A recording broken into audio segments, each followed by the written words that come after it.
Ganito palang ginagawa niyo matapos niyong kunin ang sweldo ko. Teka, sino naman yan? Hoy, anong ginagawa mo dito? Hindi ba't dapat nagtatrabaho ka dun sa mga tiyuhin mo? Hindi na ako babalik doon, Tay. Maghanap na lang ako ng ibang trabaho. Hindi ka alis doon. Bumalik ka sa kanila ngayon. Huwag mo pinapayunit ang ulo ko, ha? Ano ba yan? Ngayon pa talaga kayo mag-aaway na mag-ama?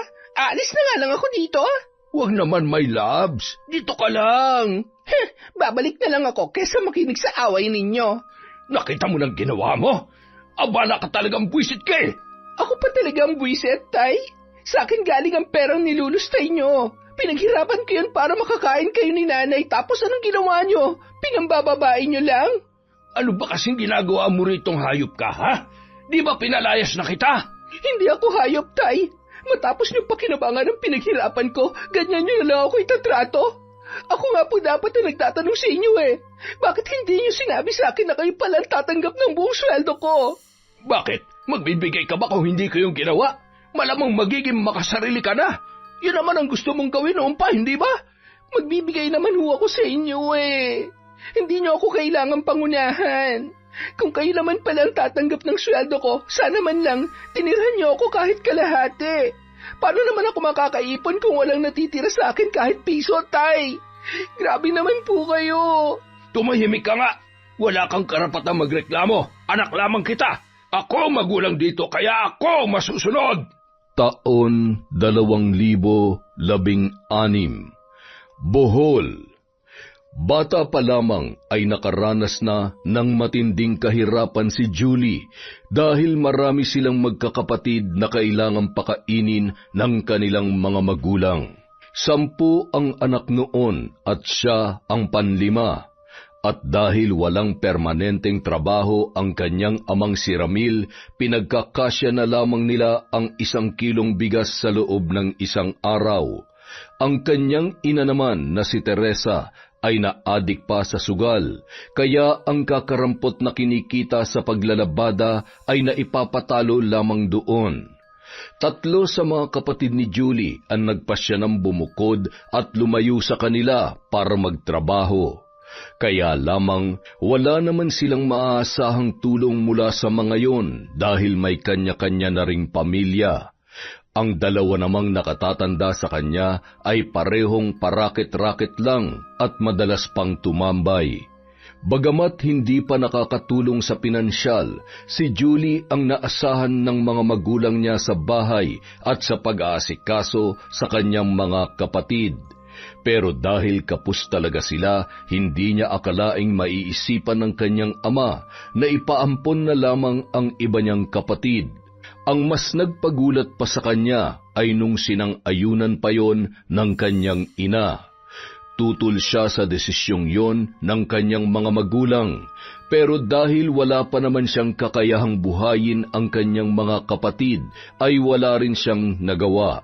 Ipinamigay ni Ramil ang 2 kapatid na sumunod sa kanya sa mag-asawang mananahi na hindi magkaroon ng anak. Mahirap man yun para kay Julie, naging masaya na lamang siya para sa kanyang mga kapatid dahil makakaranas na rin ng maayos na pamumuhay ang mga yon. Pero silang mga naiwan, nagdurusa pa rin sa kahirapan. Nagigipit pa rin tayo ngayon ah. Ano kaya kung ipaampon na rin natin si Nabuboy at Krisa? Ayan ka na naman sa paampon, ha? Masyado pang bata ang 2 yon. Kung naghahanap ka kaya ng regular na trabaho para hindi tayo nagigipit ng ganito.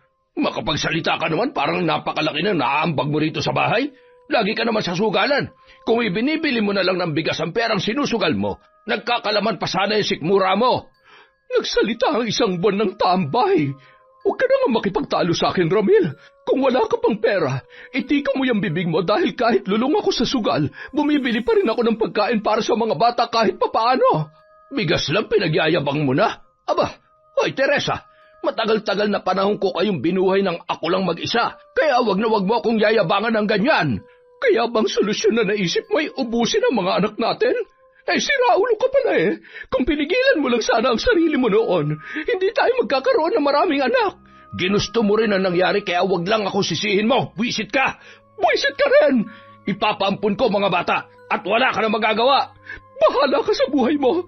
Wala ka naman talagang kwenta. Panindigan mo ng leche ka. Masakit para kay Julie na makitang tila wala man lamang pakialam sa kanila ang kanilang mga magulang. Para lang silang mga kuting na ipinamimigay sa ibang tao. Naaawa siya sa mga nakababata niyang kapatid. 15 anyos pa lang ang sumunod sa kanya. Ang mga susunod naman ay tig-iisang taon lang ang pagitan. Mahal ni Julie ang kanyang mga kapatid at ayaw niyang sila ay magkahiwa-hiwalay. Pero sa sitwasyon ng kanilang pamilya, hindi malabong siya na lamang ang matira. Matapos ang matinding pagtatalo ng kanyang ama at ina, ay umalis na muna siya ng bahay para maghanap ng pwedeng pagkakitaan. Minsan, tumutulong siya sa lola sedes niya para tumulong sa paghahanda ng ititinda sa labas ng kanilang eskwelahan. Binibigyan naman siya ng pera, ngunit hindi rin kalakihan, kaya iniipon niya na lamang yun. Habang naglalakad pa uwi, kaagad na nalukot ang mukha niya nang makitang papalapit ang kaibigan niyang si Jackson. Kilalang basag ulo at maloko ang isang yon, pero masipag at madiskarte naman sa buhay. Naging magkaklase sila noon, pero pareho din silang nahinto sa pag-aaral. Madalas niya yung pinapakopya, kaya naging malapit sila sa isa't isa. Kapag meron naman siyang nakakaaway, si Jackson ang pumuprotekta sa kanya, kaya para na rin siyang nagkaroon ng isa pang kuya. Ngunit kung tutuusin, mas kapatid pa ang turing ng lalaki sa kanya kesa sa mga nakatatanda niyang kapatid. Ano yan? May bagong design na naman ang mukha mo ah.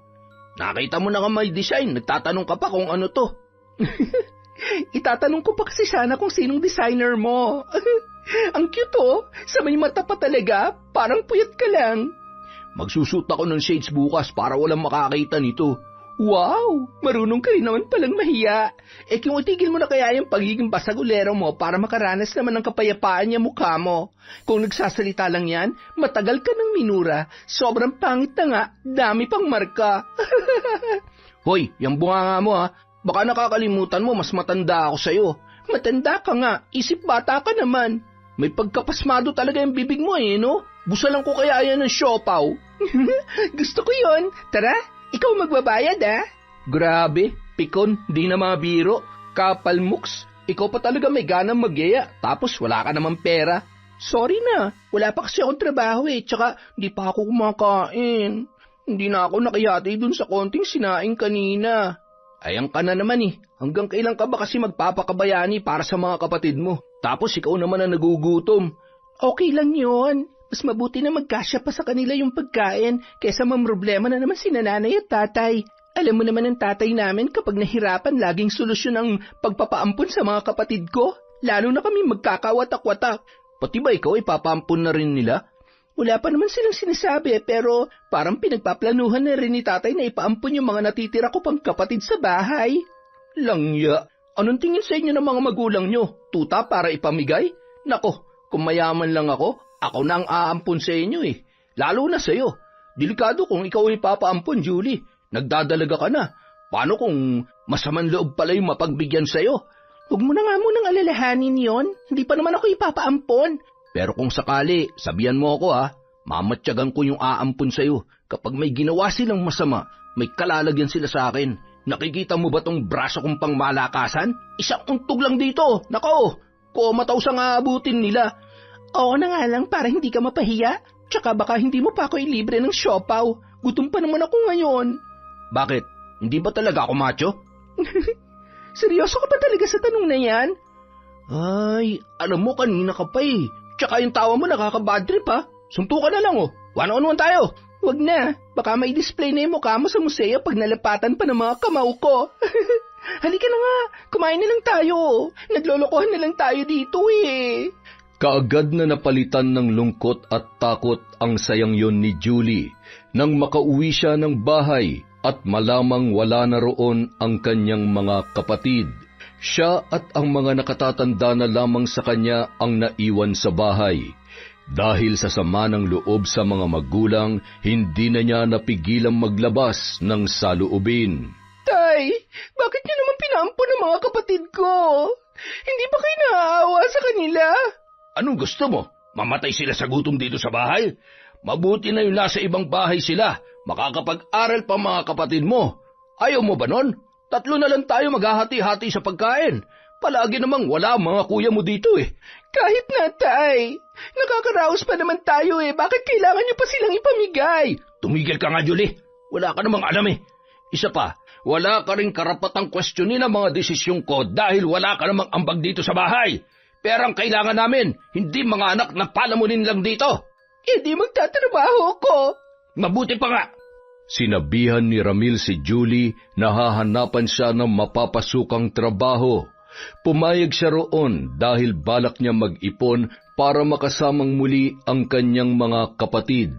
Hindi siya papayag na magkawatak-watak na lamang sila dahil sa walang kwenta nilang mga magulang. Bago pa man makahanap ng trabaho ang ama para sa kanya, ay sinubukan na niyang mamasukan bilang tagahugas ng pinggan sa isang karinderya. Pero dahil magkano lamang ang kinikita niya roon, ay napagalitan pa siya ni Ramil. Anak ng teteng naman nag-aaksaya ka lang ng panahon sa karinderyang yon. Ano magagawa ng 100 sweldo mo araw-araw? Makakabili na po ako ng bigas sa halagang yon, Tay. Bigas lang? Paano naman ang pangulam natin? Nandiyan naman po kayo, di ba? Nangiinsulto ka ba? Kita mo nang wala pa akong trabaho eh. Pasensya na, Tay, pero mas mabuti na rin yung may kinikita ako kahit papano kaysa naman nakatunganga na lang ako dito maghapon. Umalis ka na sa karinderyang yon. May mapapasukan ka ng trabaho. Saan naman po, Tay? Malalaman mo rin bukas. May susundo sa iyo rito. Sila ang magiging amo mo. Sa kabila ng kagustuhan ni Julie na kumita ng pera, nakaramdam siya ng pag-aalangan sa sinabi ng kanyang ama. Parang hindi maganda ang kanyang pakiramdam doon. Kinabukasan, may dumating na 2 lalaki sa kanilang bahay. Nagpakilala ang mga yon bilang mga tiyuhin niya, mga pinsan daw ng kanyang ama, at mukhang nasa 30 anyos pa lamang ang mga yon. Ito na ba yung pamangkin ko? Aba, dalaga na. Oh, 1 taon na lang at 18 na yung si Julie. Pwede na mag-asawa. Tay, masyado pa akong bata para mag-asawa.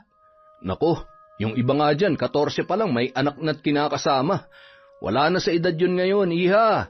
Pwede ka na mag-asawa kahit wala ka pang 18. May basbas na nga ng tatay mo eh. Marami po akong pangarap sa buhay, Tito.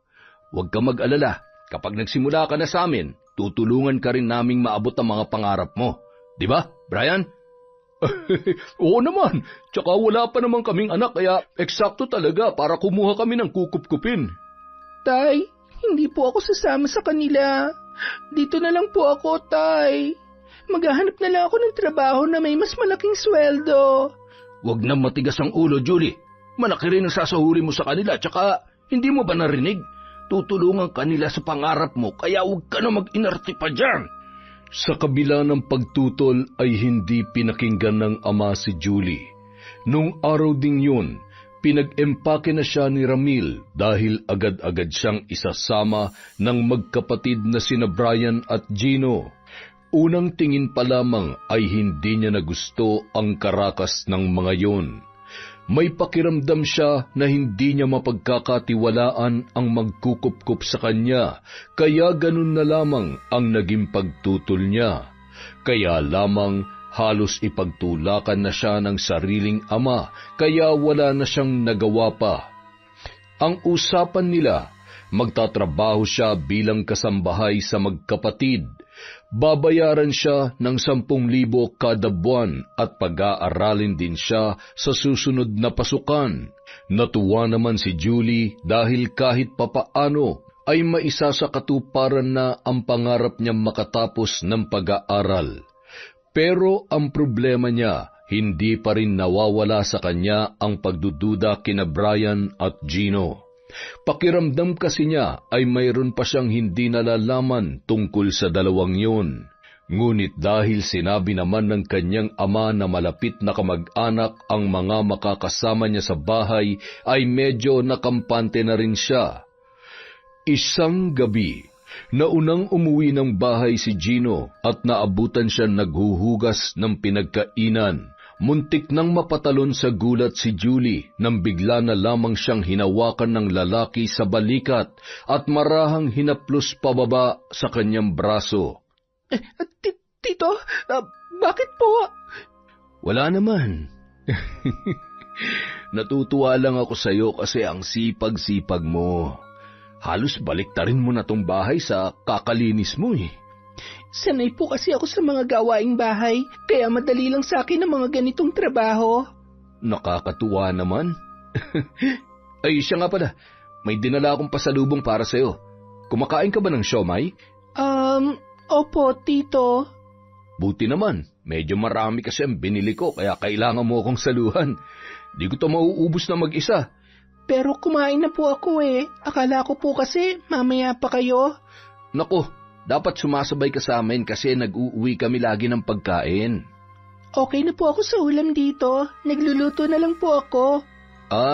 Sabi nga ng tatay mo, magaling ka raw magluto. Marami kang kayang gawin kaya malaking tulong ka talaga dito sa amin. Salamat po kung ganun niya po ako nakikita. Kay tatay po kasi, baliwala lahat ng ginagawa ko. Parang kahit ano pong gawin ko, hindi pa rin sapat para sa kanya. Huwag kang mag-alala. Dito, sisiguruhin namin ni Brian na nakikita at na-appreciate namin lahat ng ginagawa mo. Ipagpatuloy mo lang yan. Oh, siya, sabayan mo na kaming kumain. Maya-maya lang, nandito na si Brian. Tikman mo lang itong siomai kung busog ka na. Sige po, Tito. Salamat po talaga. Naisip ni Julie nung una na baka napaparanoid lang siya sa ikinikilos ni Gino. Mahilig kasi yung humaplos at humawak sa kanyang balikat. Minsan naman sa likod niya. Aminado siya na naiilang pa rin siya noon pero hindi na lamang niya yon binibigyan ng mali siya dahil mabait at maalaga naman sa kanya ang dalawa. Sa katagalan, nauunawaan niya rin na sadyang malambing lang talaga ang kanyang mga tiyuhin. Lumipas ang kalahating buwan. Batid ni Julie na tuwing 15 at katapusan, makukuha niya ang sweldo, kaya pagdating ng 15 ay hinintay niyang iabot sa kanya ni Gino at Brian ang pera. Ngunit laking pagtataka niya nang hindi yon nangyari. Naisip niya na baka nakalimutan lang ng mga yon kaya hindi kaagad na ibigay sa kanya. Kaya naman hinintay niyang makauwi si Gino ng gabing yon para banggitin ang tungkol doon. Pero dahil ginabi ng uwi ang tiyuhin ay nakatulog na siya sa sofa sa kahihintay. Naalimpungatan na lamang si Julie nang maramdaman niya na tila may nagmamasid sa kanya nung mga oras na yon. Nang imulat niya ang kanyang mga mata, napasinghap siya nang makita si Gino na nakaupo sa sahig habang nakatitig sa kanyang muka. Si Brian naman ay nakatayo sa likod ng lalaki. Dali-dali siyang bumangon at inayos ang kanyang sarili. Halos lumubog na siya sa kahihiyan ng mga sandaling yon. Ayos ka lang ba? Nakauwi na pala kayo, Tito. Kanina pa po ba kayo nandyan? Hindi naman. Kararating ko lang tapos nakita kita nakahiga dyan sa sofa. Kala ko tuloy may sakit ka. Okay lang po ako. Nakatulog lang po ako sa paghihintay sa inyo. Bakit? Pwede ka namang matulog na kapag inabot kami ng ganitong oras. May sasabihin po kasi sana ako sa inyo. Kung hindi ko po kayo hihintayin, baka hindi ko na po kayo abutan bukas. Ano bang sasabihin mo? Mukhang importante yan Di po ba sweldo ko na dapat kahapon? Hindi mo pa ba alam? Na ano po? Julie, nung pinasama ka kasi sa amin ng tatay mo, sinabi niya na siyang tatanggap ng sweldo mo. Pero kung kailangan mo ng pera, magsabi ka lang sa amin kasi kami naman ni Brian na magbibigay sa iyo noon. Huwag kang mag-alala. Hindi naman namin yun ibabawas sa susunod na susweldohin mo. Hindi makapaniwala si Julie sa kanyang natuklasan. Buong akala niya ay makakaipon siya sa pagtatrabaho niya roon, pero sa tatay niya rin pala mapupunta lahat ng kanyang pinaghihirapan. Nanlumo siya sa sinabi ng kanyang mga tiyuhin. Bagamat sinabi ng mga yon na bibigyan naman siya ng pera kung kakailanganin niya, pero inunahan na rin siya ng hiya. Dahil sa nalaman ni Julie ay nagbalak na lamang siyang bumalik sa bahay nila. Mas gugustuhin pa niya maghanap ng ibang trabaho dahil siguradong sa kanya mapupunta ang kanyang kikitain kesa roon na buong-buong nakukuha ng kanyang ama. Bumalik siya sa kanilang bahay, ngunit labis niyang ikinagulat ang kanyang nadatnan doon. Nagpapakalunod sa alak ang tatay niya habang may kasama na isang bayarang babae. Ganito palang ginagawa niyo matapos niyong kunin ang sweldo ko. Teka, sino naman yan? Hoy, anong ginagawa mo dito? Hindi ba't dapat nagtatrabaho ka dun sa mga tiyuhin mo? Hindi na ako babalik doon, Tay. Maghahanap na lang ako ng ibang trabaho. Hindi ka alis doon. Bumalik ka sa kanila ngayon. Huwag mo pinapayunit ang ulo ko, ha? Ano ba yan? Ngayon pa talaga kayo mag-aaway na mag-ama? Aalis na nga lang ako dito. Huwag naman, my loves. Dito ka lang. Babalik na lang ako kesa makinig sa away ninyo. Nakita mo ng ginawa mo? Abala ka talagang buwisit ka eh. Ako pa talaga ang buwisit, Tay. Sa akin galing ang perang nilulustay nyo. Pinaghirapan ko yan para makakain kayo ni nanay, tapos anong ginawa nyo? Pinambababae nyo lang? Ano ba kasing ginagawa mo ritong hayop ka, ha? Di ba pinalayas na kita? Hindi ako hayop, Tay. Matapos niyong pakinabangan ng pinaghirapan ko, ganyan niyo na lang ako itatrato. Ako nga po dapat na nagtatanong sa inyo eh. Bakit hindi niyo sinabi sa akin na kayo pala tatanggap ng buong sweldo ko? Bakit? Magbibigay ka ba kung hindi ko yung ginawa? Malamang magiging makasarili ka na. Yun naman ang gusto mong gawin noon pa, hindi ba? Magbibigay naman ho ako sa inyo eh. Hindi niyo ako kailangang pangunahan. Kung kayo naman pala ang tatanggap ng sweldo ko, sana man lang tinirhan niyo ako kahit kalahati. Paano naman ako makakaipon kung walang natitira sa akin kahit piso, Tay? Grabe naman po kayo. Tumahimik ka nga. Wala kang karapatang magreklamo. Anak lamang kita. Ako magulang dito, kaya ako masusunod. Ganyan naman kayo mga magulang eh. Pagdating sa ganitong sitwasyon, anak niyo lang kami at wala kaming karapatang magsalita para kontrahin kayo. Palaging kayong tama. Pero kapag kailangan nyo kami, sasabihin nyo, anak nyo naman kami kaya dapat namin gawin ang gusto ninyo para matulungan kayo. Hindi naman kami sisilang sa mundong to kung hindi kayo nagdesisyong buuin kami ha. Ginusto nyo magkaanak ng marami. Hindi namin desisyon yon. Pero bakit, Tay? Bakit kami ang kailangan magdusa sa mga maling desisyon nyo sa buhay? Ang dami mong sinasabi. Bumalik ka na sa mga tiyuhin mo. Halika, iatid kita ron.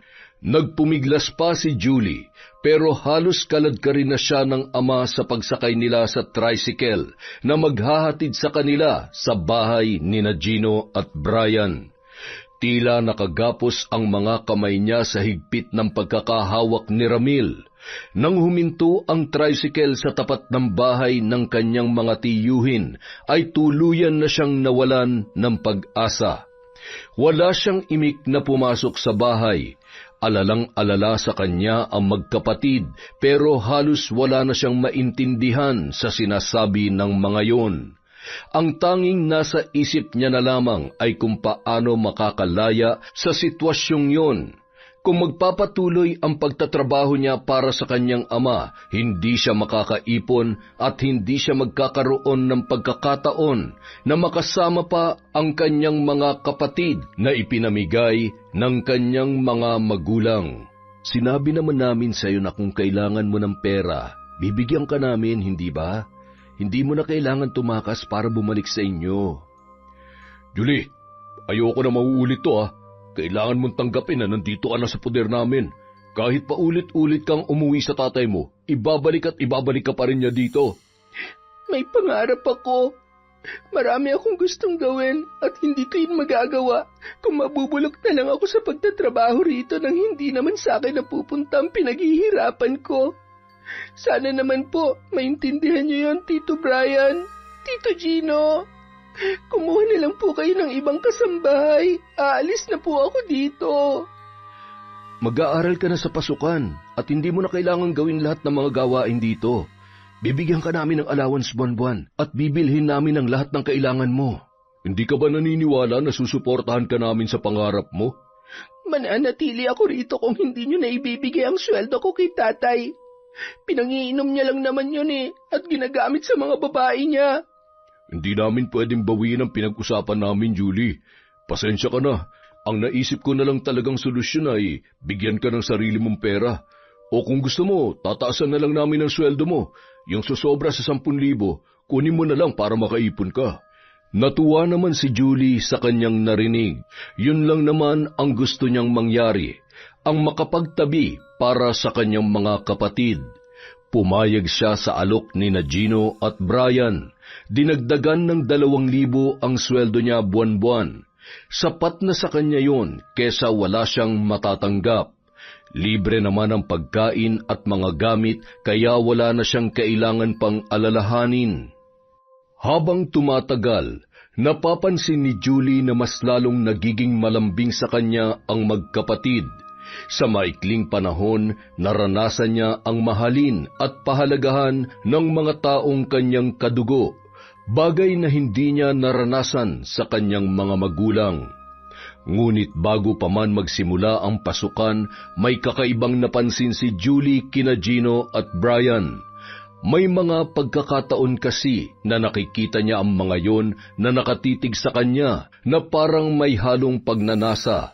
Pabulong din ang dalawa kung mag-usap na parang iniiwasang marinig niya ang anuman na pinag-uusapan nila. Nang minsang inutusan siya ni Gino na mamalengke, ay sinamantala niya ang pagkakataon para mapuntahan ang kaibigan niyang si Jackson para ikwento ang mga nangyayari sa bahay na yun. Nakipagkita ka lang ba sa akin para i-chismis yung mga umampun sa'yo? Hindi nila ako ampon. Kinupkup ako. Magkaiba yon. Wow! Salamat sa pag-lecture mo ha. Pero bakit ba parang dudang-duda ka sa kanila? Hindi ka ba nila tinatrato ng tama? Maayos naman yung trato nila sa akin. Sobrang bait nga nila tsaka malambing din. Gaano kalambing? Itatanong mo pa talaga? Basta malambing sila. Yun naman pala Anong problema? Di ba mas nakakatakot ang isang tao kung masyadong mabait sa'yo? Ano bang ibig mong sabihin? Parang may tinatago sila sa akin Parang iba sila kung makatingin. Kapag nakatitig sila sa akin, pakiramdam ko parang hinuhubaran na nila ako. Sigurado ka ba? Baka naman ganun lang talaga silang makatingin. Hindi Tsaka tuwing yayakap sila sa akin, parang hindi na ako komportable. Kung masyado na silang nagiging touchy sa'yo, umiwas ka na ng konti. Alam ko naman na hindi mo sila masasabihan ng direkta tungkol dyan, pero mag-ingat ka pa rin sa kanila. Hanggat maaari, huwag ka na lang lumapit sa kanila kung hindi naman kailangan. Yun na nga ang plano ko Ganito na lang, kapag naramdaman mo delikado ka na sa mga yun, umalis ka na. Huwag ka na magdalawang isip, okay? Puntahan mo ako agad, sa akin ka lumapit. Huwag sa tatay mo dahil ibabalik ka lang niya ron. Oo na, pero salamat ha. Anong salamat? Ako naman ilibre mo ngayon, sumasahod ka na Oo nga pala, nag-promise ako sa'yo dati. Sige, ano bang gusto mo? Kahit ano, basta bukal sa kalooban mo. Baka kasi kapag napilitan ka lang, saktan ako ng tiyan pag-uwi. Grabe ka naman sa akin. Tara na nga, kain na tayo. Alam mo, buti na lang talaga gabi pang uwi ni na Tito Gino at Tito Brian. Kasi kung hindi, kailangan ko rin makabalik agad sa bahay. Basta kapag may ganitong pagkakataon, puntahan mo lang ako. Hindi naman pwedeng akong pupunta sa'yo. Baka wrong timing pa. Oo na, ako na mag-a-adjust. Nakakaramdam din ng kalungkutan si Julie tuwing naiiwan siyang mag-isa sa bahay, kaya naulit pa ang pagkikita nila ni Jackson. Ngunit hindi niya akalain na makakarating pala yun sa kanyang mga tiyuhin. Nakikipagkita ka raw sa isang lalaki. Sino yun, Julie? Boyfriend mo? Hindi po, Tito. Nagkataon lang na nakikita ko siya sa palengke kaya nakikipag-bonding na rin po ako kahit saglit lang. Sino nga siya? Si Jackson po, Tito Brian. Best friend ko po siya. Malaki po na itulong niya sa akin noon kaya gano'n na lang kami kalapit sa isa't isa. May gusto ka ba sa kanya? Wala po. Magkaibigan lang po talaga kami. Mula ngayon, hindi ka na pwede makipagkita sa kanya. Hindi namin gusto na may maging malapit sa iyong lalaki hanggat hindi ka pa nakakapagtapos sa pag-aaral. Pero tito, kaibigan ko lang po talaga siya. Huwag na matigas ang ulo, Julie. Sundin mo na lang ang sinasabi namin kung gusto mo pa rin magpatuloy ang pagtulong namin sa iyo. Hindi na nakasagot pa ang dalaga, dala ng sama ng loob niya sa mga tiyuhin. Kahit ilang beses na niyang sinabi na mabuting tao naman si Jackson ay hindi na siya pinakinggan pa ng mga yon. Samantala, muli namang nagkagulo sa kanilang bahay nang madatnan ni Teresa ang asawang si Ramil na umiinom habang nakakandong ang isang bayarang babae. Sinugod yon ng ginang at nagpambuno sila sa sahig habang pilit na inaawat ng asawa. Sa takot ng babae ay nagmamadali na lamang yung umalis. Ano bang problema mo? Bigla-bigla ka na lang nananakit ng ibang tao. Nasisiraan ka na yata ng bait eh. Magtatanong ka pa talaga kung bakit ako biglang nananakit, ha? Naabutan kong nakakandong sa iyong haliparot na yon. Ano bang pakailam mo? Di ba wala ka na rin naman pakailam sa pagsasama natin? Ano pang inaarte-arte mo dyan? Sa mata ng mga tao, mag-asawa pa rin tayo. Tsaka hindi ko gusto may ibang babaeng pumapasok dito. Makaasta ka, parang ikaw may-ari nitong bahay ah. Kasal tayo kaya bahay ko na rin to. Kung hindi mo na ako kayang pakisamahan bilang asawa, pues, irespeto mo naman tong bahay natin. Kung nandito lang ang mga bata, hindi nila magugustuhan na makikita nila. Ano pa bang ipinuputok ng butsi mo? Wala na nga tayong mga anak, hindi ba? Pinamigay na natin. Pinamigay mo, Ramil. Ikaw ang nakaisip nun at ikaw rin ang gumawa. Aba, bakit parang kasalanan ko lang na pinamigay ko sila sa iba, ha? Di ba, pumayag ka rin naman? Kung ayaw mo naman pala silang mawala, di sana pinigilan mo ako. Sana nagtatabi ka ng pangkain nila, hindi yung inuubos mo lang sa sugal. Bakit ikaw? Tingnan mo nga, sarap buhay ka ngayon. Saan galing ang pera mo? Kay Julie? Ang kapal ng mukha mong solohin ang perang yan. Ayun! Lumabas din ang totoo. Ang dami mo pang sinasabi, gusto mo lang naman palang makihati sa sahod ni Julie. Bakit hindi? Magulang niya rin naman ako ah. Ibigay mo sa akin ang kalahati at hindi na kita pakikialaman sa ginagawa mo. Oy, sige, payag ako para maging matahimik lang bahay na ito. Nagkasundo sina Teresa at Ramil na hatiin na lamang ang sweldo ni Julie para wala na silang pag-awayan. Halos hindi na nagkikita sa bahay ang mag-asawa. Palaging ginagabi ng uwi si Teresa at madalas pang naaabutan ang asawa na may kasamang ibang babae roon. Ngunit hindi niya na lamang yon pinapansin. Nagpapanggap na lamang siya na wala siyang nakikita dahil may kasunduan silang dalawa. Ang mahalaga lamang sa kanya ay ang perang natatanggap na nagagamit niya sa sugal at sa paninigarilyo.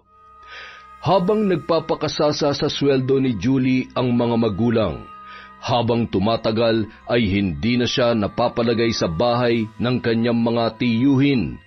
Isang gabi, naalimpungatan siya nang marinig ang langit-ngit ng pinto ng kwarto na kanyang tinutulugan. Nakapatay ang ilaw noon kaya hindi niya makita kung sino ang nasa may pinto. Ngunit ganoon na lamang ang panlalaki ng kanyang mga mata nang makita ang bulto ng lalaki na tila pinagmamasdan siya habang natutulog. Dali niyang ipinikit ang mga mata nang humakbang yon papalapit sa kanya. Binagalan niya ang paghinga at sinubukang kumalma. Ilang sandali pa, narinig niya ang boses ni Gino. Ang ganda-ganda mo talaga, Julie. Napakalambing ng boses na yon ng kanyang tiyuhin, ngunit kinilabutan siya nang marahang haplusin noon ang kanyang pisngi gamit ang likod ng palad. Lumakas ang kabog ng kanyang dibdib nang maglakbay ang kamay ng lalaki patungo sa may balikat niya, pababa sa kanyang braso. Doon na siya gumalaw at nagpanggap na naalimpungatan. Dali-dali namang tumayo si Gino at kaagad na lumabas ng kanyang kwarto. Bakit ganun si Tito? Anong ginawa niya sa akin? Gulong-gulo ang dalaga sa nangyari. Matapos ang gabing yun ay medyo umiwas na siya kay Gino. Naiilang na siya sa presensya ng kanyang tiyuhin. Kung noon ay baliwala lang sa kanya ang pagiging malambing noon, sa pagkakataong yun ay kinikilabutan na siya tuwing pinupuri siya sa mga ginagawa niya. May mga pagkakataon din na pakiramdam niya ay nakatitig yun sa kanya na halos hubaran na siya sa klase ng tingin na ipinupukol ng lalaki. Tito Gino, O bakit Julie?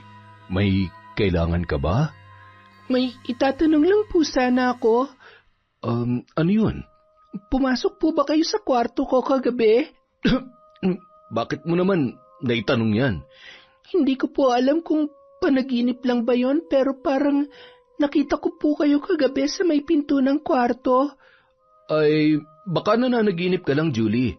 Imposible ang sinasabi mo dahil maaga ako natulog kagabi. Kahit itanong mo pa sa Tito Brian mo. Ganoon po ba? Baka nga po nananaginip lang talaga ako. Pasensya na po kayo, Tito. Wala yon. O siya, alis na ako. Nang mga sandaling yon, batid ng dalaga na hindi nagsasabi ng totoo sa kanya si Gino, kaya lalong lumakas ang hinala niya na may itinatago sa kanya ang tiyuhin. Dahil wala naman siyang gagawin ng araw na yon, nagpasya siyang umalis muna para puntahan ang kanyang lola na nagtitinda sa labas ng eskwelahan. Sakaling magtanong ang tiyuhin niya ay magdadahilan na lamang siya na nagtanong lamang sa eskwelahan tungkol sa darating na pasukan. Kinumusta siya ni Lola Cedes.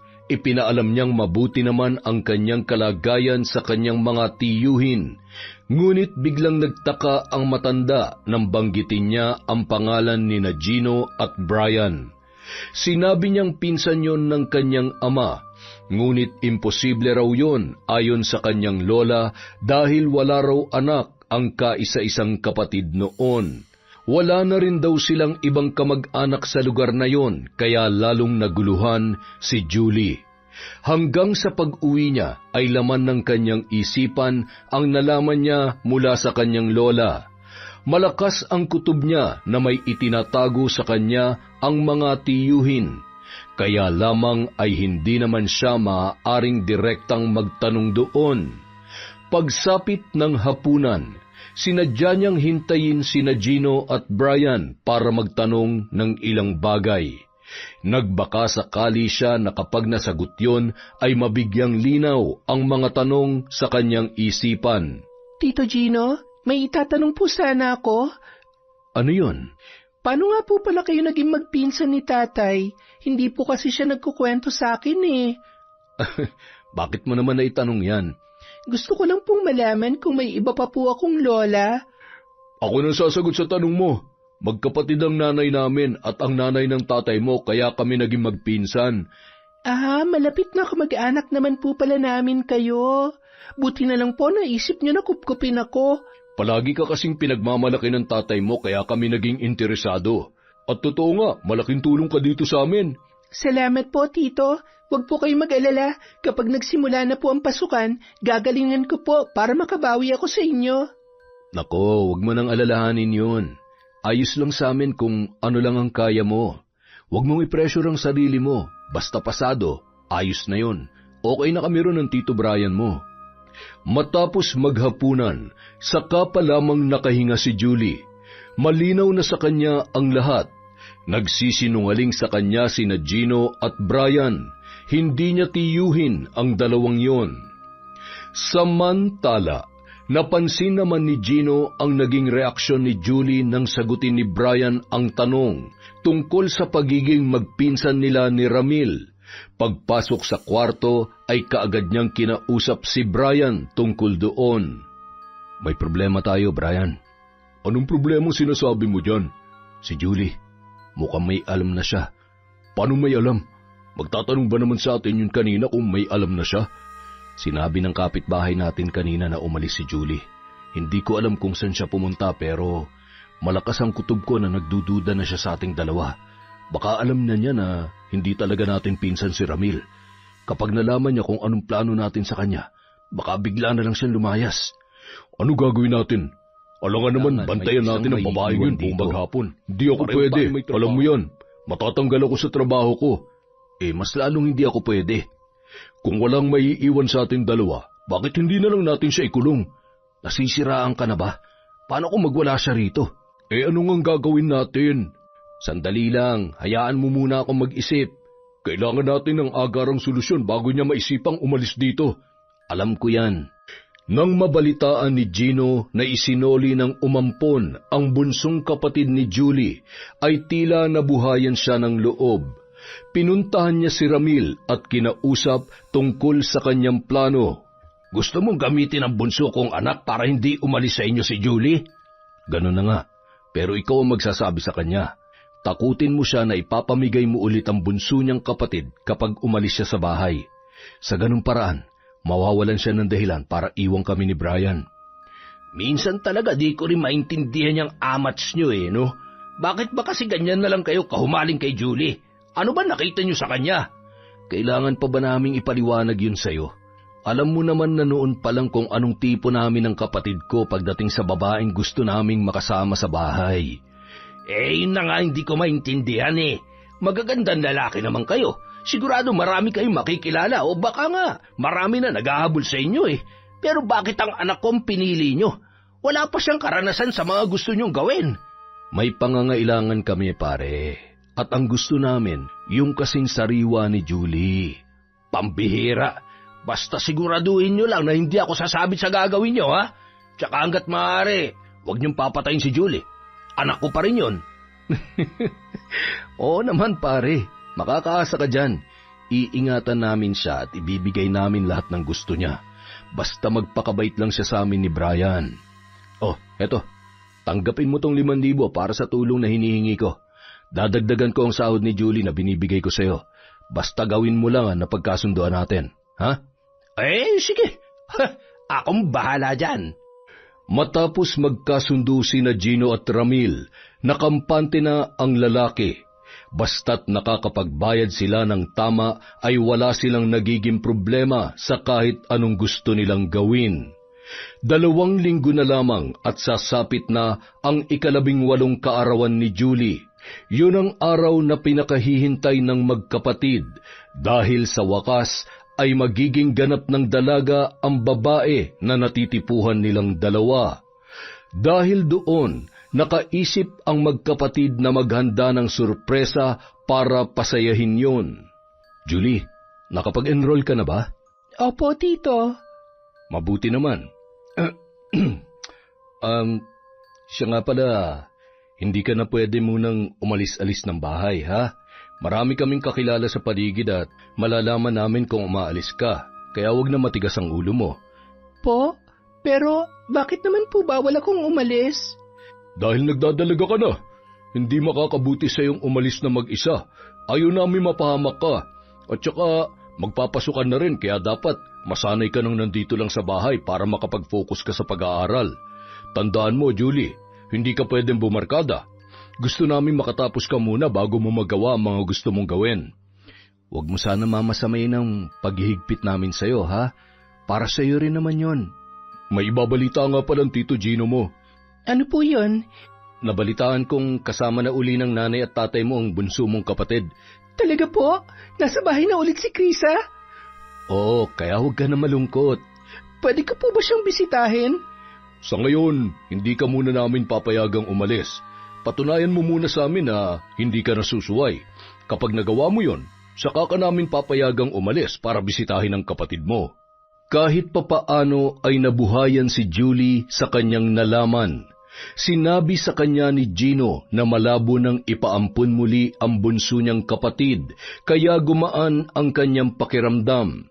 Sa kabila ng takot na nararamdaman sa lihim niyang mga tiyuhin. Samantala, sumapit na ang kaarawan ng dalaga.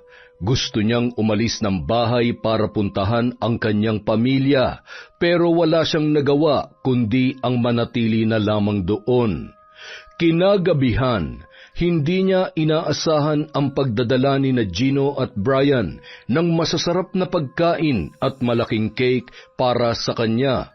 Yun pa lamang ang unang beses na nakaranas siyang magkaroon ng cake sa birthday niya, kaya ganoon na lamang ang sayang kanyang nararamdaman. Wala siyang kaalam-alam na may nagbabantang panganib sa kanyang buhay ng gabing yun. Nadala si Julie sa simpleng kasiyahan dahil sa sorpresa ng kanyang mga tiyuhin, lalo na nang sabihin ng mga yon na nakatikim na rin ng handa niya ang pamilya nila. Samantala, pagsapit ng hating gabi, nakatulog na lamang si Julie dala ng kabusugan sa mga pagkaing noon niya lamang natikman. Ilang sandali pa, naalimpungatan siya nang makaramdam ng lamig. Hinaplos niya ang braso para mainitan habang nakapikit pa rin ang mga mata. Hanggang sa may maramdaman siyang kakaiba, nanunuot ang lamig sa katawan niya na parang wala na siya ni isang saplot na suot. Kinapa niya ang kanyang katawan at doon niya napagtanto na wala nga siyang suot na kahit na ano. Kabado niyang iminulat ang kanyang mga mata. Biglang napasinghap si Julie at kaagad na napabalikwas nang makita sina Gino at Brian sa magkabila niyang tabi, parehong walang saplot at mukhang sabik na sabik sa kanya. Sisigaw na sana ang dalaga nang mabilis siyang binusalan ni Brian, gamit ang hinubad na panloob. Napaluha na lamang ang dalaga nang mawala ang pinaka-iingat-ingatan niyang puri ng ganun-ganun na lamang, sa kamay ng mga taong akala niya ay magiging mabuti sa kanya. Matapos ang gabing yun, naging bangungot na ang lahat para kay Julie. Ikinulong siya ni na Gino at Brian sa bahay na yun. Ibinigay lahat ng mga kailangan niya, ngunit lahat ng yun ay baliwala na sa kanya. Dahil wala na siyang kalayaan, wala na siyang maipagmamalaki bilang isang babae. Bakit niyo ito ginawa sa akin? Magkakadugo tayo. Huwag ka nang umangal para di tayo magkaproblema. Kaya ba kinuha niyo ako? Para gawing laruan niyo? Ang bababoy niyo. Akala ko mabubuti kayong tao. Mas masahal pa pala kayo sa demonyo. Hindi man lang kayo naawa sa akin. Pamangkin niyo ako. Nagkakamali ka. Hindi ka namin kadugo. Mukhang kailangan mo na malaman ng totoo. Wala ka na rin namang magagawa. Totoong sinabi niya, Julie. Hindi namin yan gagawin sa'yo kung pamangking ka talaga namin. Malas mo lang dahil hindi kami magpinsan ng tatay mo. Magkaibigan na kami noon pa at nagkasundo na rin kami na ibibigay ka niya sa amin kapag 18 ka na. Napaaga lang ang pagkuha namin sa'yo dahil sa tatay mo mukhang pera. Sinasabi ko na nga ba? Tama ang hinala ko sa inyong dalawa. At hindi na rin ako magtataka kung sasabihin niyo sa akin na wala naman talaga kayong balak na pag-aralin ako dahil ikukulong niyo lang ako rito para magawa ang kahayupan niyo. Hindi kahayupan ang tawag doon, Julie. Pagmamahal. Mahal na mahal ka namin ni Tito Gino mo, kaya para hindi ka masaktan, sundin mo na lang ang gusto namin. Huwag ka mag-alala, hindi ka magugutom dito. Kaming bahala sa lahat ng kailangan mo at sisiguruhin din namin na patuloy na makakatanggap ng perang pamilya mo. Nakakadiri kayong dalawa, mga baboy! Shhh! Wala ka nang magagawa. Kahit ano pang sabihin mo sa amin, dito ka natitira. Sa ayaw at sa gusto mo, sa amin ka na. Hindi ka na makakaalis dito. Yan ang akala nyo! Kapag umalis ka rito, kami mismo ang aampun sa kapatid mong bunso. Alam mo naman ang pwede namin gawin, hindi ba? At sigurado kami na hindi tatanggi ang tatay niyo sa gusto namin mangyari. Nagngingit-ngit ang kalooban ni Julie dahil sa kanyang narinig. Gustuhin man niyang tumakas ay hindi niya magawa dahil ikapapahamak lang yon ng kanyang bunsong kapatid. Kung natatakot siya para sa kanyang sarili, ay mas natatakot siya para kay Krisa na masyado pang bata para mamulat sa kahayupan ng dalawang lalaki. Ilang gabing tulala si Julie. Iniisip niya kung paano matatakasan ang impyernong kanyang kinaroroonan. Kung naging mabuti lamang sana ang mga magulang nila, hindi niya mararanasan yun. Hindi rin sana mapapahamak ang kanyang kapatid. Akala ni Julie ay ang pananamantala na sa kanya ang pinakamalala niyang mararanasan sa kamay ni Gino at Brian. Ngunit hindi lamang yon ang nangyari. Itinuring siya ng mga yon na parang tunay na asawa. Gusto ni Gino na magkaroon ng anak sa kanya, pero tinutulan niya yon. Bukod sa hindi niya yon kayang sikmurain, ay hindi pa siya handa na maging ina. Lalo na't ang magiging anak niya ay bunga ng kasamaan ng mga taong araw-araw niyang nakakasama. Dahil sa hindi niya pagpayag ay nakatikim siya ng pananakit mula sa magkapatid. May mga pagkakataon na iginagapos siya habang hinahampas ng sinturon sa katawan. Nagpatuloy yon. Bawat araw ay palala ng palala ang ginagawa sa kanya ni Gino at Brian. Akala niya ay hindi na siya makakatakas pa sa sitwasyong yon. Ngunit sadyang may awa ang nasa itaas dahil ng araw na hinang-hina na siya dahil sa pananakit at pananamantala sa kanya ng magkapatid ay dumating doon si Jackson. Julie? Julie, nandiyan ka ba? Si Jackson, kailangan kong makahingi ng tulong. Julie, labas ka naman oh. Nag-aalala na ako sa iyo eh. Tulong! Tulungan mo ako, Jackson! Sapat na ang sigaw niyang yon para umabot sa pandinig ng binata. Kaagad na nilukob ng pag-aalala si Jackson na mapagtantong nangangailangan ng tulong ang kanyang kaibigan. Buong lakas niyang sinipa ang pinto ng bahay. Natagalan siya bago yun mabuksan dahil matibay ang kandadong ginamit doon. Nang tuluyang bumukas ang pinto, tumambad sa kanya ang nanghihinang kaibigan na nakasubsob na lamang sa sahig. Puno ng malalaking pasa at latay ang katawan ng dalaga at wala ring saplot sa katawan. Nanginig sa galit si Jackson sa sinapit ni Julie. Hinubad niya ang suot niyang jacket para itakip sa katawan ng kanyang kaibigan. Hinanap niya ang silid na tinutulugan ng kaibigan para kumuha ng damit at pang-ibaba para matakpan ang nakahubad noong katawan. Nang tuluyan ng makalabas, pinagtitinginan sila ng mga kapitbahay. Buhat-buhat niya si Julie sa kanyang mga bisig. Kaagad siyang pumara ng tricycle para dalhin ang kaibigan sa lola nito na isang manggagamot. Delikado kasing dalhin sa ospital si Julie dahil baka sundan lamang sila roon ng mga lalaking gumawa noon sa dalaga. Lola, hindi pa rin po ba nagigising si Julie? Ayos lang po kaya siya? Kailangan niya pa ng pahinga matapos tablan ng mga herbal na ipinainom ko sa kanya. Habang wala pa siyang malay, gagamutin ko na lang muna ang mga sugat niya. Ay, sandali. Saan niya ba nakuha ang mga ito? Sa mga hayop na kumupkup sa kanya. Wala siya kahit isang saplot sa katawan nung madatnan ko ron, Lola. Sigurado ko na pinagsamantalahan nilang kaibigan ko. Mga demonyo sila. Napakabuting tao ni Julie. Kahit minsan hindi niya hinangad na may mangyari masama sa ibang tao, pero bakit nagawa nilang saktan siya ng ganito? Alam ko kung ano nasa isip mo, Apo. Lumayo ka sa gulo. Alam ko kung gaano kahalaga sa iyo si Julie. Noon pa man ay napapansin ko ng higit pa sa kaibigan ang turing mo sa kanya base sa mga kwento mo sa akin. Pero mag-iingat ka. Ayokong ikaw naman ang malagay sa alanganin. Hindi po ako papayag na hindi ako makaganti sa kanila, Lola. Ipaghihiganti ko si Julie. Kung gagawin mo yan, isama mo ng kaibigan mo at umalis na kayo rito. Pero Lola, huwag na matigas ang ulo mo, Jackson. Nag-aalala rin ako at naaawa sa kaibigan mo, pero hindi solusyon ang naiisip mo. Mas lalo mo lang palalalain ang sitwasyon, kaya pumirmi ka rito sa bahay at bantayan mo na lamang si Julie. Hayaan mong siya magdesisyon kung paano mapaparusahan ang mga taong gumawa nito sa kanya.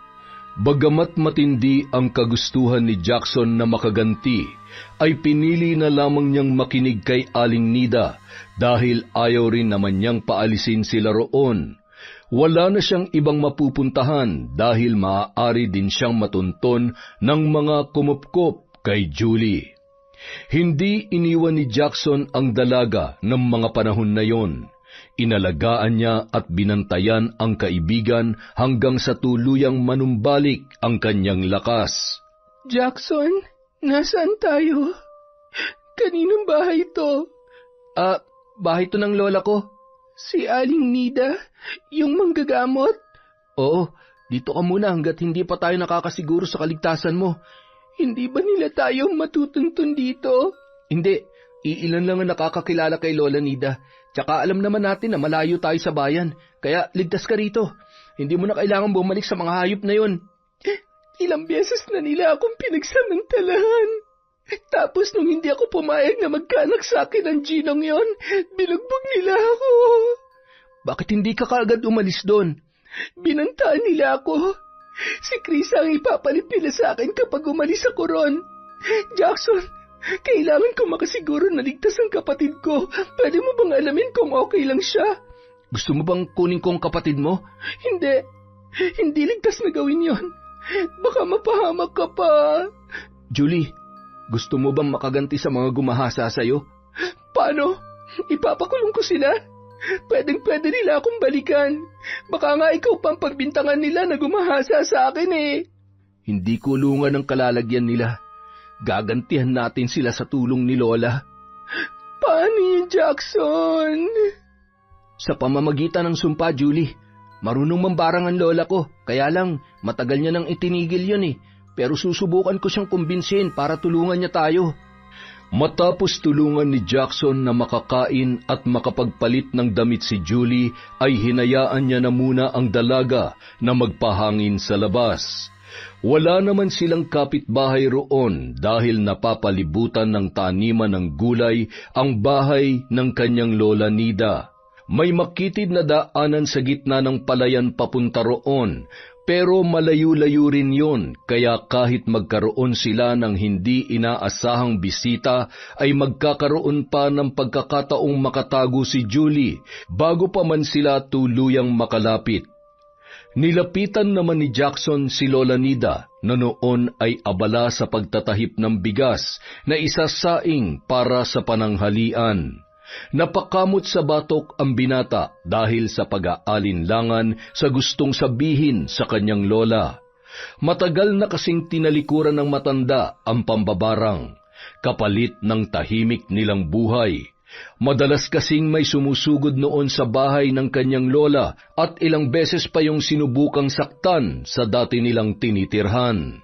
Kanina ka pa nakatayo dyan? May kailangan ka ba? Paano niyo po nalaman na nandito ako sa likuran niyo, La? Nakalimutan mo na bang matalas ang pakiramdam ko pagdating sa mga tao?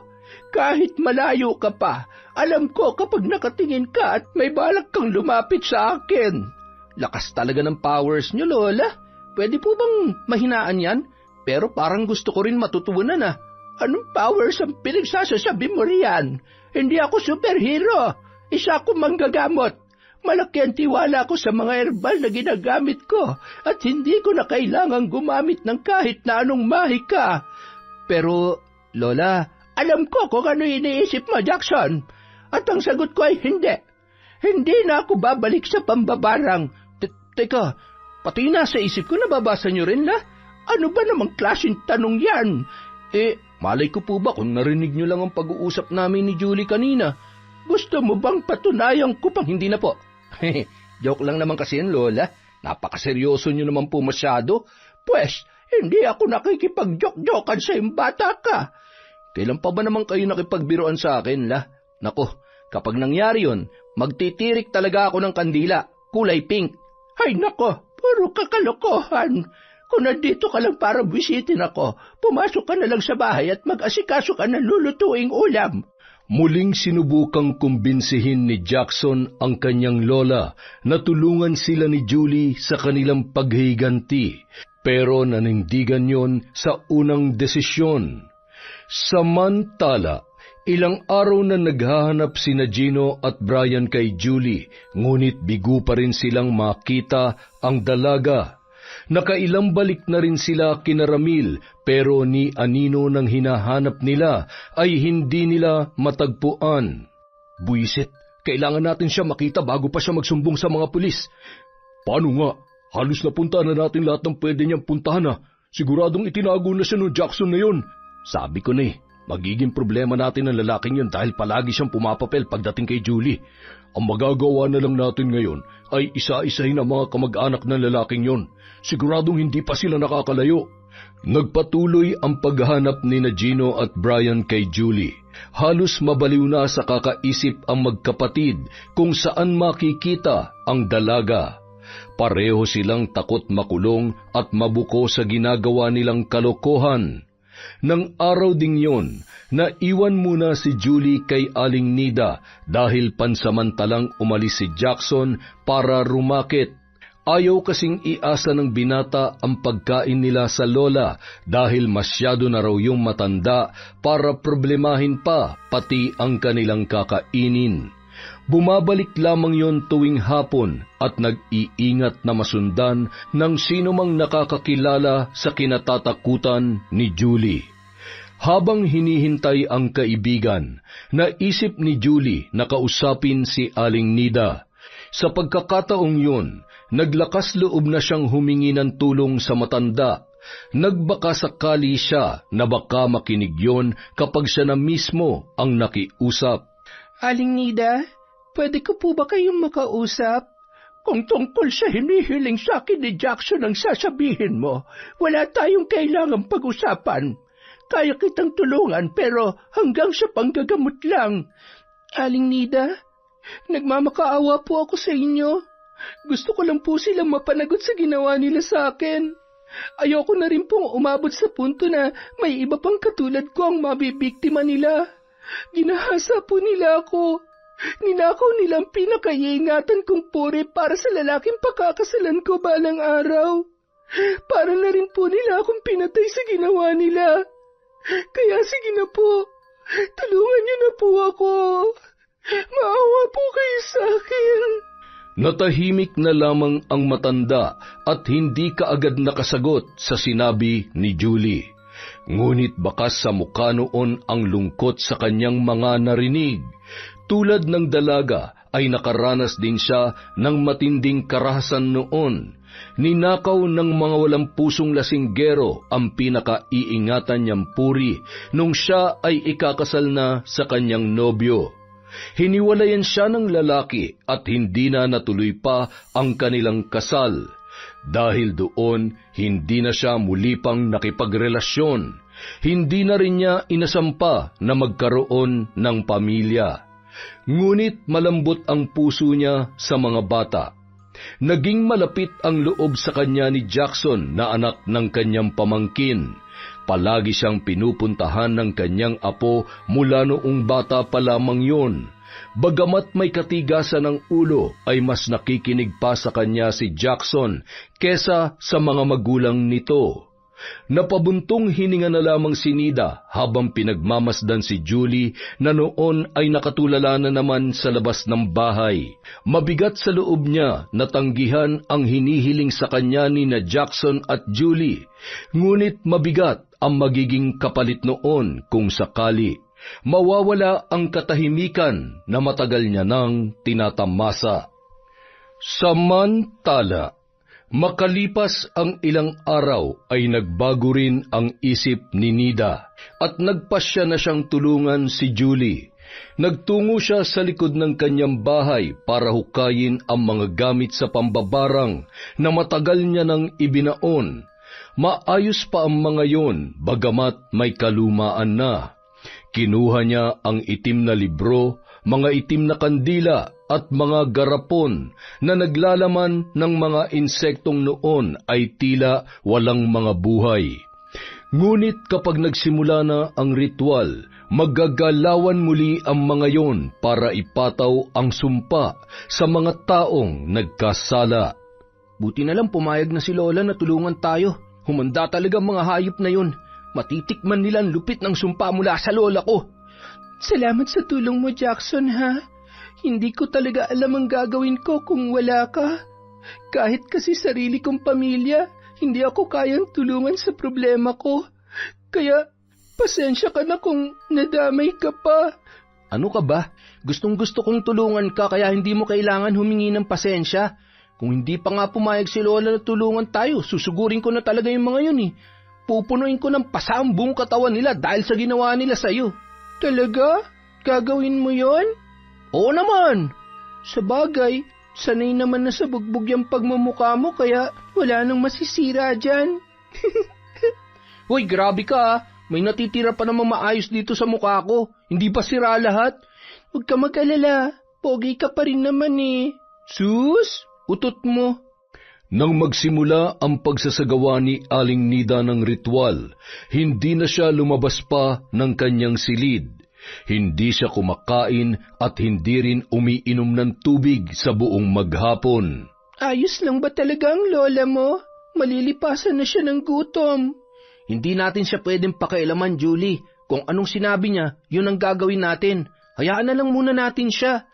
Ganyan ba talaga siya kapag nambabarang? Hindi, pero matagal na siyang huminto sa pambabarang eh. Sigurado ako na may kinalaman dun ang isinasagawa niyang ritual. Kaya mabuti pa, samahan mo na lang ako sa taniman ni Lola. Mamitas tayo ng gulay na lulutuin ko mamayang hapunan. Kinagabihan, nagpatuloy ang isinasagawang ritual ni Aling Nida. Nabuo ang itim na usok mula sa magkakatabing kandila na kanyang sinindihan matapos bigkasin ang paulit-ulit na salitang tumatawag sa espiritong gagamitin niya para sa tamang taong nais niyang patawan ng sumpa. Bandang 12:00 ng gabi, pareho pa ring nakadilat ang mga mata ni na Gino at Brian dahil hindi pa rin sila dinadalaw ng antok. Ilang sandali pa, bigla na lamang namatay ang mga ilaw. Ano nangyari? Nawalan ba ng kuryente? Teka, titingnan ko kung may ilaw sa kapitbahay. Meron naman sila. Naputulan ba tayo? Paano naman tayo mapuputulan? Maaga ako nagbabayad ng bill natin. Bakit wala tayong ilaw? I-check mo na nga lang yung fuse. Baka nagka-problema. Lalabas na sana ng kwarto si Brian nang biglang mapakunot ang kanyang noo. Brian, bakit? Ayaw bumukas ng pinto eh. Ha? Paano ayaw magbukas? Ako nga. O yan, subukan mo kung mabubuksan mo. Ay buisit. Ayaw nga mabuksan. Maya-maya pa, natahimik ang magkapatid nang bigla na lamang bumukas ang bintana.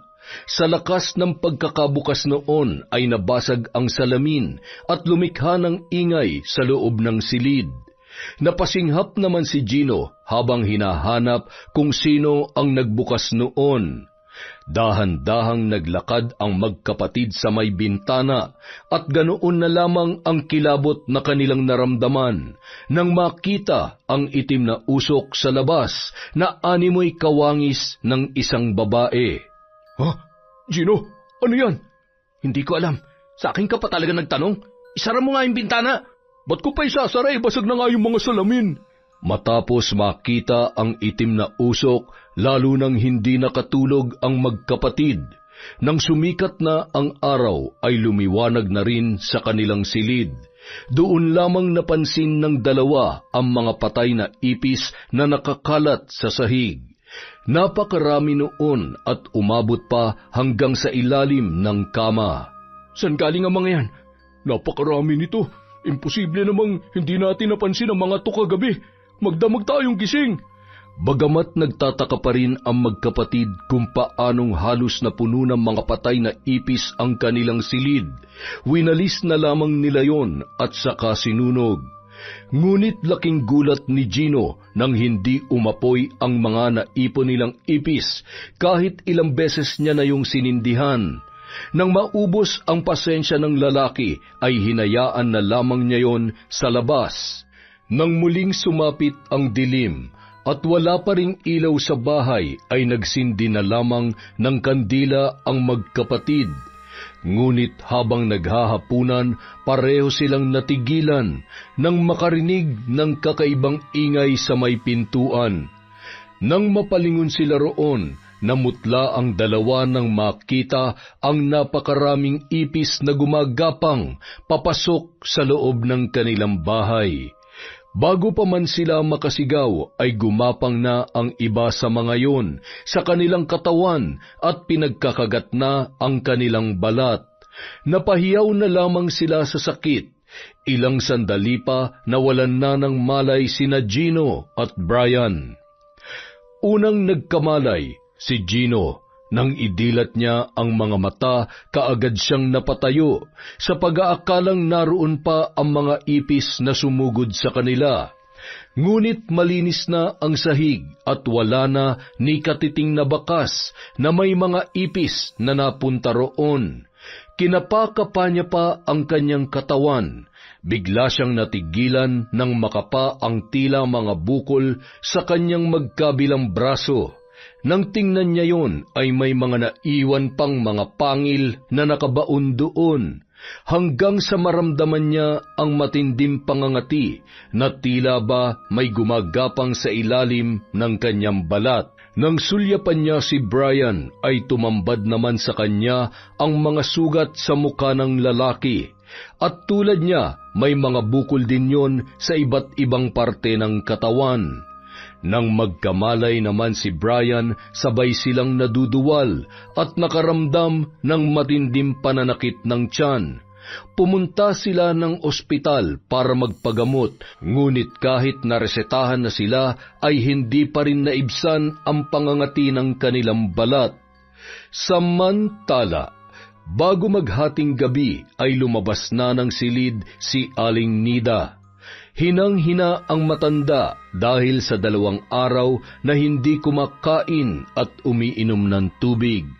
Nagising naman noon si Jackson na kaagad tinulungan ang kanyang lola. Dahan-dahan lang po, Lola. Kumapit po kayo sa akin para maalalayan ko kayong makaupo. Nagugutom ako, Apo. Gusto kong kumain. Teka, ipaghahanda ko po kayo ng pagkain. Awang-awa si Jackson sa nakitang panghihina at matinding gutom ni Aling Nida. Mukhang hindi nga talaga madali ang pambabarang, kaya noon niya lamang naunawaan kung bakit ayaw na yung subukan pa ng kanyang lola. Ligtas na si Julie. Hindi na siya masasaktan pa ng mga taong nanamantala sa kanya, Apo. Salamat po talaga, Lola. Pasensya na po kayo kung nahirapan pa kayo ng dahil sa nangyari. Kagustuhan kong bumalik sa gawain yon, Apo. Pero huwag kang mag-alala. Nangyayari lamang ito kapag matagal akong hindi gumamit ng itim na mahika. Manunumbalik din ang lakas ng aking katawan sa mga susunod na araw. Makalipas ang ilang araw, ganoon nga ang nangyari. Bumalik ang sigla ng katawan ni Aling Nida. Ngunit sa pagkakataong yun, kapansin-pansin ang nakakatakot na aura ng matanda dahil sa muling paggamit ng itim na mahika. Hindi na yun kasing amo ng unang makita ni Julie. Gayunpaman, malaki ang pasasalamat niya dahil hindi siya noon binigo. Nabalitaan na lamang nila na tuluyan ng binawian ng buhay sina Gino at Brian makalipas ang ilang araw. Nagtaka na raw ang mga kapitbahay dahil hindi na nakikitang lumalabas doon ang magkapatid, hanggang sa may magtangkaraw na pasukin na ang loob at doon nakita ang naaagnas na bangkay ng dalawa. Walang ibang nakakaalam ng tunay na nangyari sa mga kumupkup kay Julie. Ngunit ilan sa mga kapitbahay doon ang nagsasabing isang mabagsik na mambabarang lamang ang makakagawa noon. Dumating ang mga tunay na kamag-anak ni Gino at Brian para asikasuhin ang burol nila at libing. Si Julie naman, nagpasyang bumalik na sa kanilang bahay. Ngunit pagdating niya doon, hindi niya inaasahan na may malubha na palang karamdaman ang kanyang mga magulang. Ang hinala niya, si Aling Nida rin ang may gawa noon para turuan ng leksyon ang kanyang mga magulang na hindi marunong magpahalaga sa kanilang mga anak. At nakumpirma naman niya yon nang magtanong siya sa matanda. Wala naman akong balak na patayin ang mga magulang mo. Ang nais ko lang ay pagsisihan nila ang pagpapabaya sa inyong magkakapatid. Hindi pa huli ang lahat para gawin nila ang bagay na yon, Iha. Tama nga si Aling Nida, dahil matapos gumaling ang sakit ni Ramil at Teresa ay parehong humingi ng tawad sa kanya at sa mga kapatid niya ang mga yon. Doon na rin nalaman ni Julie na pansamantala pala munang kinuha ng kanyang lola Cedes ang bunsong kapatid na si Krisa para maalagaan at mailayo sa kapahamakan. Nakiusap raw kasi noon si Jackson sa lola niya at nangakong kukunin din si Krisa kapag maayos na ang kalagayan niya. Bagamat hindi pa napapatawad ni Julie ang mga magulang, binigyan naman niya ang mga yon ng pagkakataon na magbago.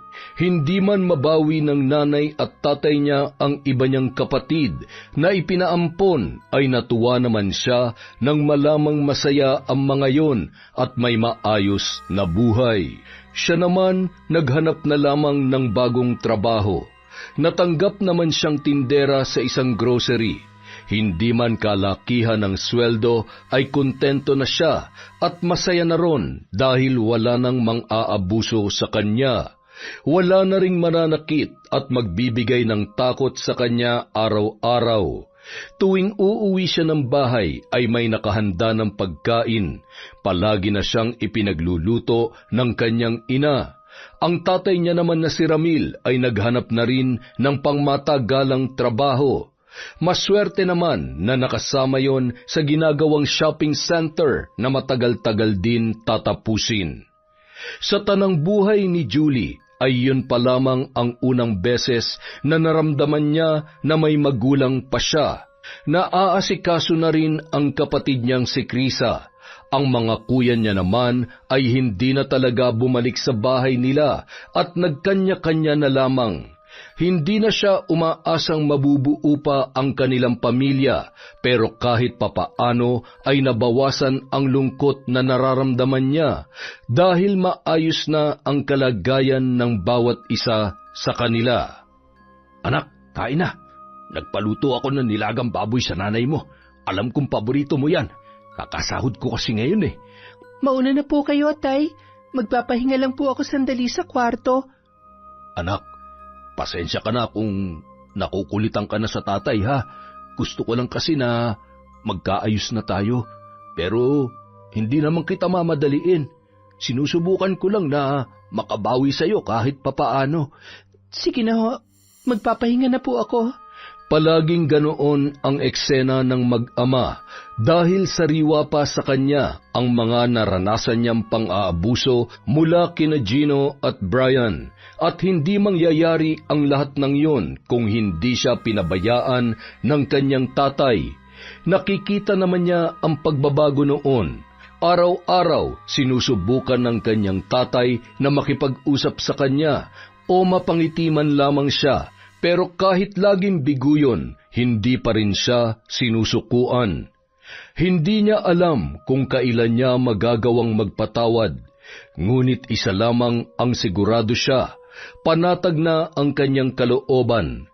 Kailangan na lamang niya ng sapat na panahon para tuluyang maghilom ang puso niya sa mga pinagdaanan. Sa kabila naman ng mga nangyari, hindi inaasahan ni Julie na mayroon pa palang lalaki na tatanggap at magmamahal sa kanya ng tunay, sa kabila ng kanyang mga pinagdaanan. At ang lalaking yon ay walang iba kundi si Jackson, na sa wakas ay nagkaroon din ng lakas ng loob na manligaw sa kanya.